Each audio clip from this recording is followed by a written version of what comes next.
Hi there and welcome back to Triplicate, and today we're going to move on with our repair of our yogurt maker, which, well, I'll do a quick update. Basically, let's have a case which is off at the minute because we've got it apart. You put in here warm milk and existing yogurt, and our electronics here keep that at usually 42 degrees C for a number of hours, and at the end of a number of hours you have a big pot full of yogurt. Works nicely, except it stopped working and it seemed to have overcooked the yogurt, and my wife, who's in charge of yogurt making, used her cooking thermometer and discovered it was overheating. So originally we thought the, wherever it is, little temperature sensor was causing the problem, but tested that and found it was okay. And then to see what the heater was doing, I tacked across an old neon and discovered that when you turn it on, which I will do,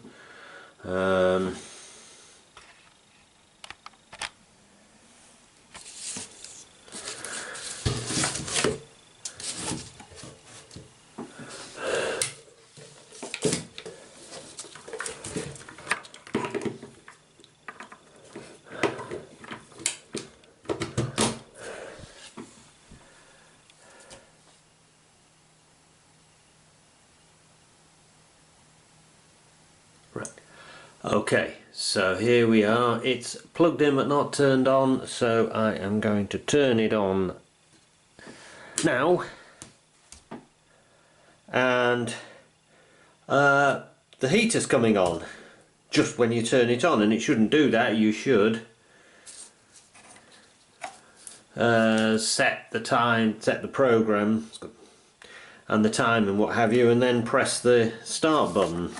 So I reverse engineered this power board, which is the power supply for the electronics and the switch for the mains, and discovered that the heater control line was doing what it was supposed to do, but the heater was on all the time. So this little triac here, I decided, was not working anymore.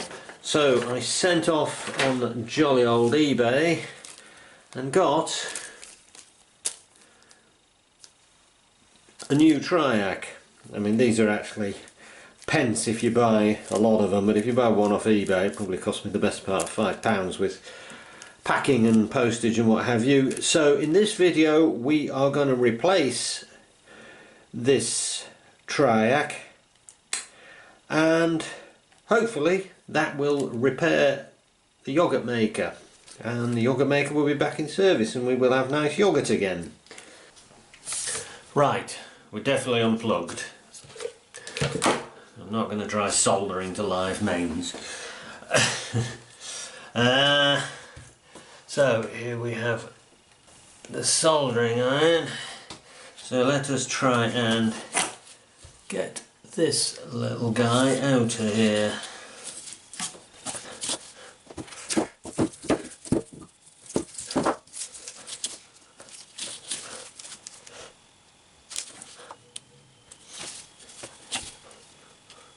Scanning job is just so much easier on single-sided boards. How are we doing that?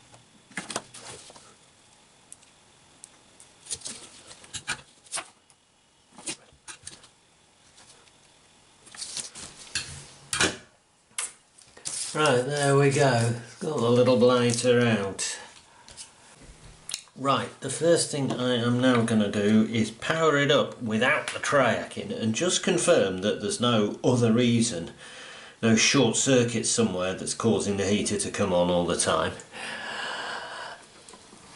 can't imagine there is, but we will do it anyway. Okay, plugged in, turned on. Yep, the little light is not come on. Good. Secondly, I want to check, because these things are always built down to a price, I want to check what the power draw of the heater is.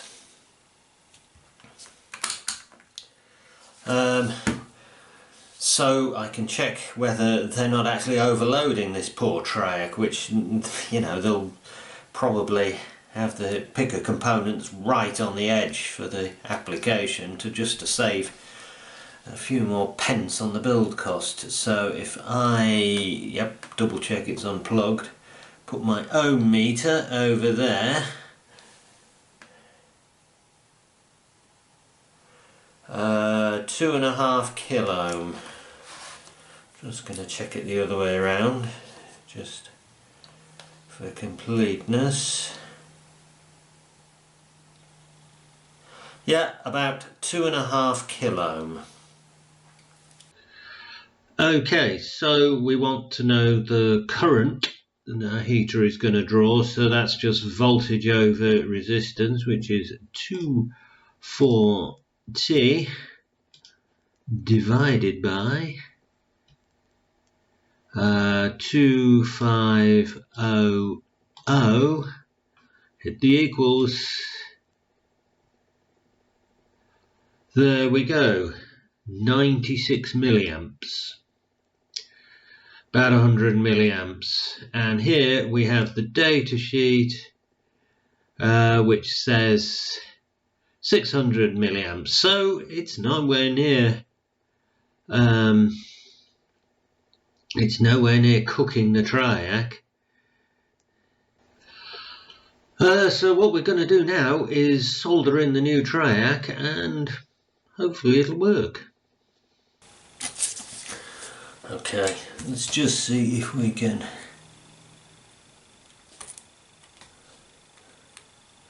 clear these holes out. Ah, come on.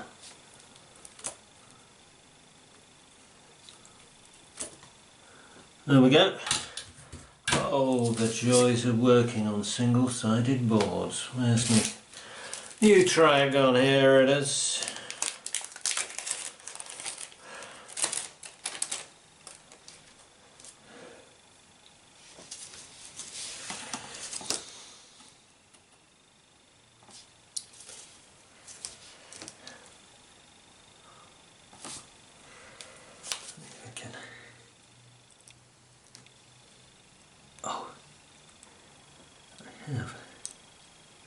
Hurt my left hand, so it's not so easy doing this sort of thing, but I will soldier on. There we go. We're in, we're the right way around.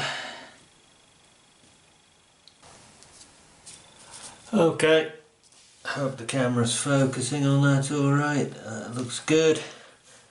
So let's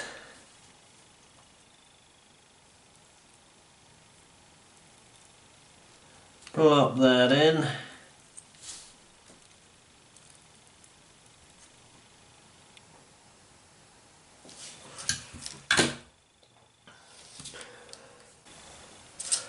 Okay, so should we plug it in again and see what happens?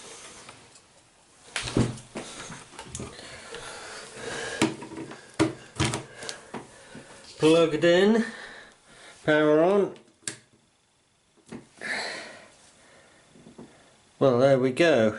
Got a brief flash on there, but it hasn't come on. So if we hit set 42 degrees C, set 8 hours, go.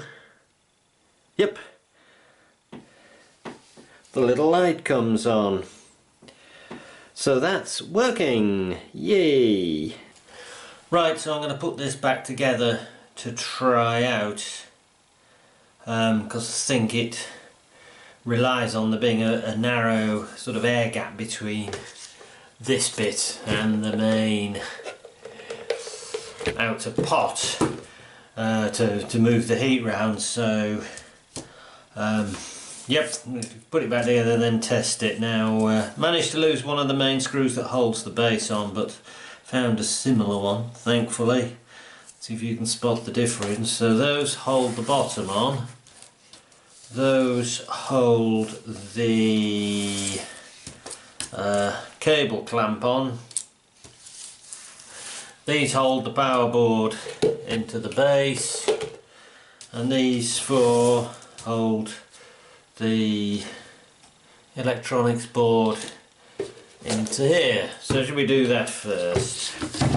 And that's the order I took it apart in. Okay, so let's get this board back in.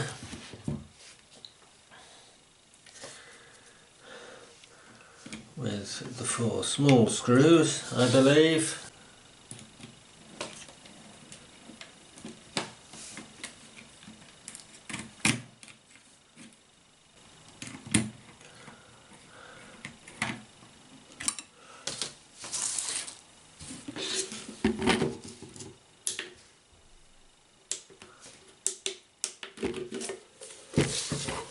Right, sounds like the buttons work alright, but before I do any more, I am just going to check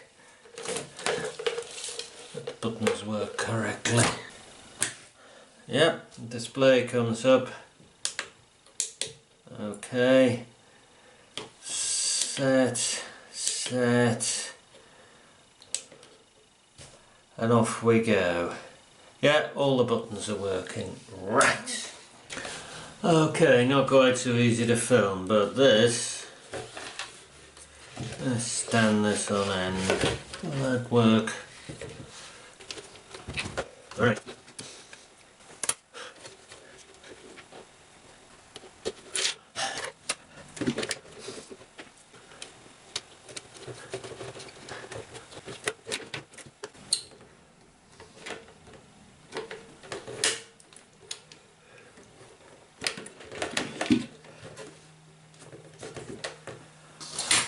Well, that was a bit of a pig, but that is in, I think. No, that one isn't. Well, it's in, but I would say those two washers are a bit wide, but they're the ones that came out, so it's like forcing the plastic apart, but whatever. So now we've got to try and pull all this extra wire out, and that just seemed to go down the inside there.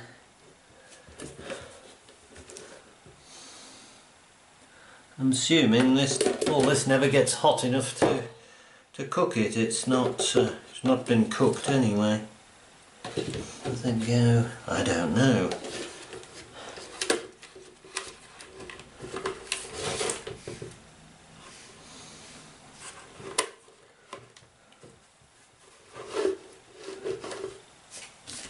Does that go the other way around? It does. Ah! This board goes with the components inside. So, try again. Oh. Okay, got it back together after a fight. Just got a couple of screws in the bottom. Oh dear, what a pain. Anyway, it's back together. And here we have the pot you would normally put your yogurt in, and it's just full of tap water, which we are just going to warm up. So let's put that in there. Right, here we have Angela's fancy cooking thermometer. Oh, that's what you do. And you turn it on. Dare I tear the screen protector off. And we are going to put it in here. 19.4 as it came out the tap. Well, it's been standing a minute or two. Okay, lovely. So we are going to fire this thing up, Yeah, we're going to let it heat up to the standard 42, and we're going to give it 8 hours, and we're going to hit go. And we've got a clock here, you probably noticed, so we're going to come back every so often, check the water temperature, and hopefully it should heat up in, I don't know, half an hour or so, and then should sit at 42. So we're going to keep the heat in. We'll just lid on like that, and off we go. Okay, so let's plot out our readings on a little graph on a spreadsheet, and you can see here the orange line is the target 42 degrees. So our first reading we've taken is 12, 41, 48, sure the seconds don't matter too much, and the value is 19.4. There we go. So let's turn the magic thermometer on again and see what temperature our water is. So 25.3, well, it's heating up. Right, so we've got our second value, that is at 13:18:04 our time, and our temperature is 25.3. Okay. Turn the thermometer on and have a look at that.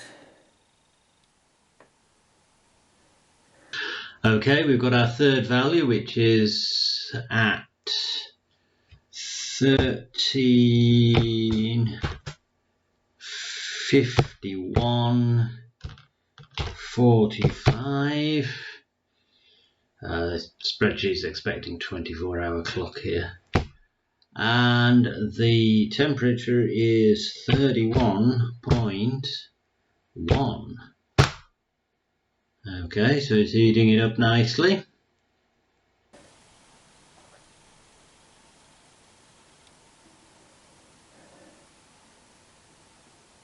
$42.5. Okay, and our next data point somewhere later is 15:17:54, 15:17:54, and the temperature then was 42.6. Looking good. Measure our temperature again, which is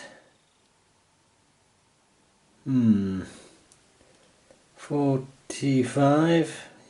Okay, and our next point is 15:52:05, 15:52:05, and the temperature is 45.4.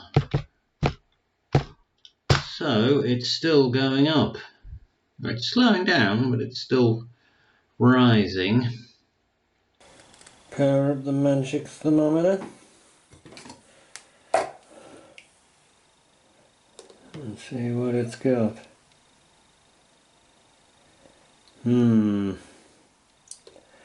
Well, okay, we have our next data point, which is 16:24:09, and the temperature is 47.8. 47.8. And at this point, while I was taking the readings, I was starting to worry that our repair had not worked, or our new triac had blown up. However, let's carry on. alright. 45.4. So I don't think it's gone up. Okay, and our next reading is 17:50. 03, and it's come down a bit to 45.4 again.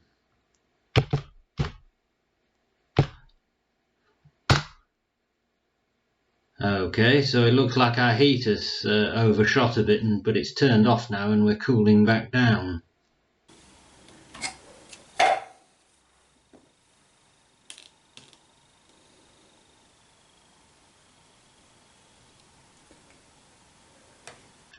Okay, and our next data point is 1849.07, 1849.07, and our temperature is 43.6. Oh yes, cooling down nicely.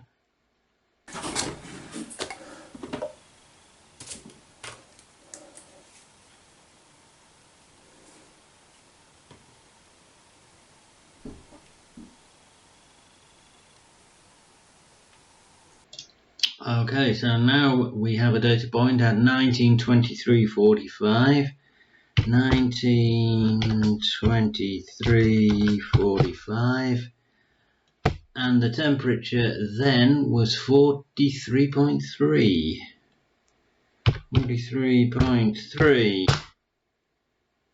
Oh yes, it's cooling down nicely.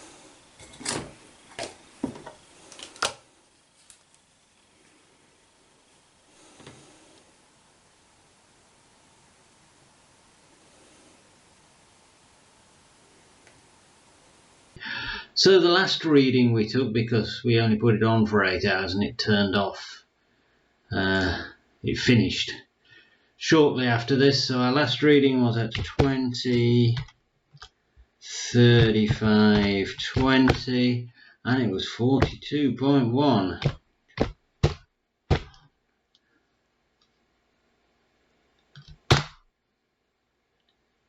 And then I only put 8 hours in, so it finished shortly after that. It would have been interesting to keep going and see if the next reading it had turned back on and started heating up again. Okay, and just out of interest, for a triac, the two power terminals, that's the outside two, there should be no connection between them with the gate not powered, or with the signal voltage not across the gate, with the gate open. So there we go. So there's 173k that way and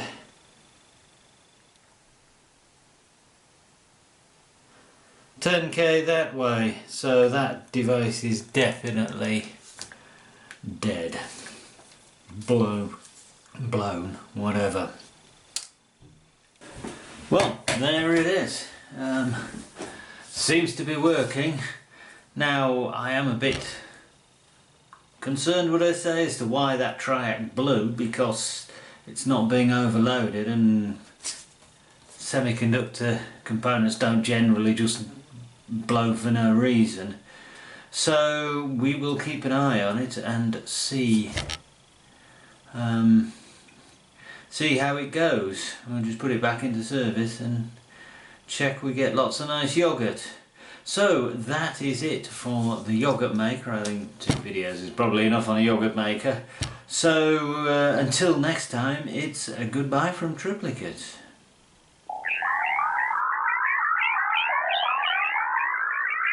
Goodbye.